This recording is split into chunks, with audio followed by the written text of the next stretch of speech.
खरं तर खूप मोठ्या प्रमाणामध्ये पिकाचं नुकसान झालेलं आहे आणि धाराशिवचा जर विचार केला तर त्यामध्ये जास्त सोयाबीनचं नुकसान हे जास्त झालेलं आज मी पाहिलेलं आहे. आता आम्ही ह्यानंतर वाशी वाशी शहरामध्ये जाणार, त्यानंतर मी कळंबला जिथं जे ते आपला एक मला वाटतं एक खोंडल्या गावामध्ये एक जण वाहून गेलेलं आहे, तिथंही जाऊन मी तिथं भेट देणार आहे. खरं तर संपूर्ण राज्यामध्ये गेली 2-3 दिवस खूप मोठ्या प्रमाणामध्ये पाऊस पडतो आहे. त्यामध्ये लातूर, धाराशिव, परभणी, ज्या जिल्ह्याचा मी पालकमंत्री, वाशिम त्या परिसरात संपूर्णच राज्यामध्ये जिथं जिथं राज्यामध्ये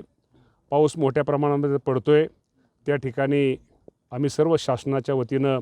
प्रशासनाला सर्व पंचनामे जिथं जिथं नुकसान झालेलं आहे, काही ठिकाणी पूल वाहून गेलेलं आहे, शेतीचं खूप मोठ्या प्रमाणामध्ये नुकसान झालेलं आहे, शेतामध्ये पाणी घुसलेलं आहे,